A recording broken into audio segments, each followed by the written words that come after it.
అంటే ఇప్పుడు ఈ తరం పేరెంట్స్కి ఓపిక తక్కువైపోయింది అంటారు. వాళ్ళు మారేంత వరకు వెనకాల పడి మార్చాలి కదా అంటారు. నేను అనేది వెనకాల పడి ఏదో గట్టిగా అది కాదండి.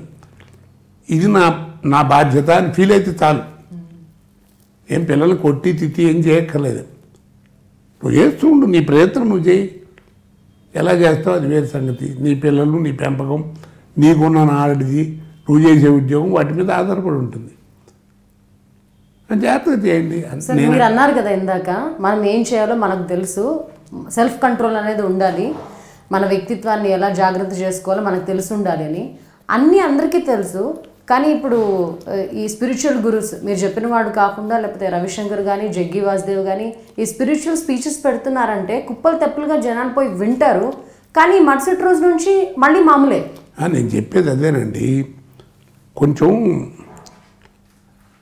ఇంగ్లీష్లో చెప్తే మరి తెలుగులో ఇంకా అర్హత రాని వాళ్ళకి నువ్వు చెప్పొద్దు అంటున్నా నేను. వాళ్ళకి ఇంకా మహానుభావుడు నువ్వు మాట్లాడేది చాలా మంచిగా మాట్లాడుతున్నారు అనేది మనకు తెలుస్తుంది. ఇద్దరు పాడుతుంటే ఎవరు బాగా పాడారని చెప్పడం పెద్ద గొప్పేం కాదు. సంగీతం రావక్కర్లా, అట్లాగే వినేవాడు వింటాడు. బలానా ఆయన బాలే చెప్తాడు, ఆయన చెప్తుంటే వినాలనిపిస్తుంది అని అంటారు. నేను కాదంటలేదు. నేనేది ఏంటంటే ఆ చెప్పే వాటిల్లో కొంచెం స్టాండర్డ్ కొంచెం మార్చుకుని కాదు చెప్తే పెద్దలు. ఇప్పుడు నేను చెప్తే ఎవడంటాడు? ఏదో చాగింటి వారో లేదా గరికపాటి వారో అలాంటి వారు ఏదైనా చెప్తుంటే వింటున్నారు. ఇప్పుడు వింటున్నారు కదా, అలాగే వింటారు. వాళ్ళు మంచి మాటలు చక్కటి మాటలు చెప్తున్నారు కాబట్టి. అందుకని అంతకంటే ఏం లేదు. అన్నిటికీ కారణం ఏం లేదండి. ఎవడైనా ఇప్పుడు మన దేశంలో ఉన్నటువంటి మనకు ముఖ్యంగా మన ఆంధ్ర రాష్ట్రంలో మనకున్న పెద్ద ఇబ్బంది ఏమిటంటే ఫస్ట్ అసలు మనం ఏంటి అనేది తెలుసుకోవాలి. ఆలోచించుకుంటే ఒక వయసు వచ్చిన తర్వాత నీకే అర్థమవుతుంది. పిల్లలు వాళ్ళు వచ్చిన తర్వాత మనం ఆలోచించుకోవాలి ఇప్పుడు ఏం చేయాలని. అంతేగాని ఏదో కాలాన్ని బట్టి మనం పోదాం అనుకుంటే ఇంకా మనం ఎందుకు పుట్టం ఎందుకు, మనం చేయటం ఎందుకు కదా. అది నేను చెప్పేది. సార్, ఈ ప్రశ్న మిమ్మల్ని కొంచెం కలిసివేయచ్చు, బట్ జనాలకు తెలియాలని అడుగుతున్నాను. బట్ బాబు పోయిన తర్వాత జీవితాన్ని మీరు ఇంత స్ట్రాంగ్గా లీడ్ చేయడానికి మీలో ఉన్న శక్తి ఏంటి సార్?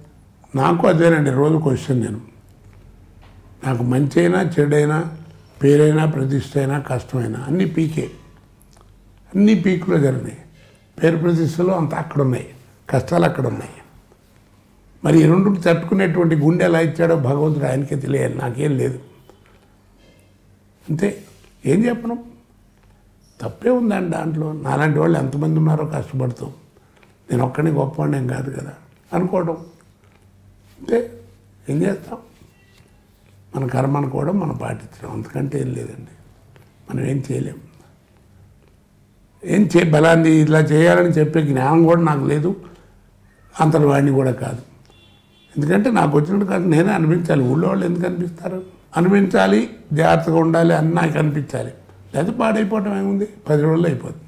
ఏం లేదండి, 10 మందికి చెప్పే వయసు వచ్చింది. ఈ వయసులో మనం 10 మందితో చెప్పించుకోవడానికి ఏం బాగుంటుంది కదా అనేది దృష్టిలో పెట్టి జాగ్రత్తగా ఉంటాం, అంతకంటే ఏం లేదు. జరగాల్సింది ఏమిటి అనేది భగవంతుడే చేస్తాడు, మనం ఏం చెప్పక్కర్లేదు.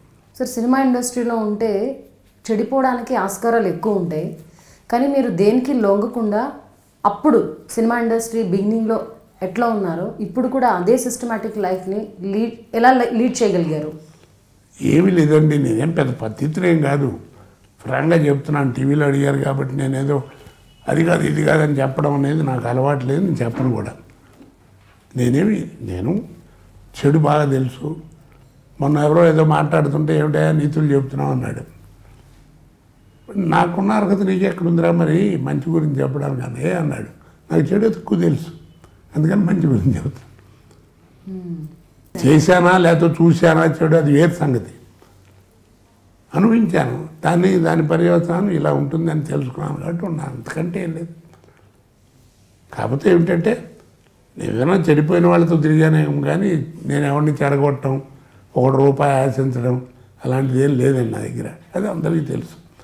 కాకపోతే నా మీద ఏంటంటే ఉన్నదేదో మొహం మీద మాట్లాడతాడు, వెనక ముందు చూసుకుంటే బాగుంటుంది అనేవాళ్ళు ఉన్నారు. ఆయన ఏదైనా బోడా మనిషి ఉన్నదేదో మొహం మీద మాడతాడు, ఆయన ఏం పెద్ద పట్టించుకోడు అనేవాళ్ళు ఉన్నారు. కోటగారు మంచివాడు అనేవాళ్ళు ఉన్నారు, చెడ్డవాళ్ళు అనే ఉన్నారు. కాదు నా ఆనందం ఒకటి, భగవంతుడు చాలా కొన్ని కోట్ల మంది కంటే బెటరు. ఏ విషయంలో మంచివాడిని చదువుకున్నాం, ఏదో యాక్టర్ అయ్యాం అన్నీ. నాలాగా అయిన వాళ్ళు, నాకంటే గొప్పగా అయిన వాళ్ళు కూడా చాలా కష్టాలు పడుతున్నారు.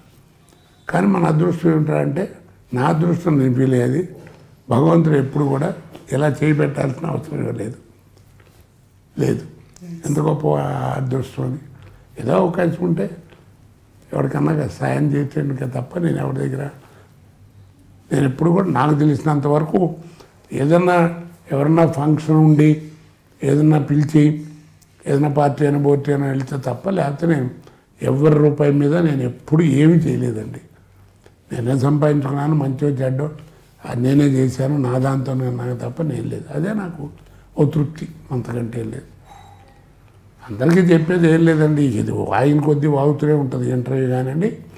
నేను చెప్పేది ఏంటంటే అందరికీ ఒకటే, ఇవాళ రేపు సినిమా వాళ్ళు అనుకోవాల్సినటువంటి, నేను సినిమా యాక్టర్ని అవ్వాలి, లేదా రైటర్ని అవ్వాలి, లేదా డైరెక్టర్ని అవ్వాలి అనుకున్నటువంటి వాళ్ళకి నాది ఒక్కటే సలహా, సాధన చేయండి.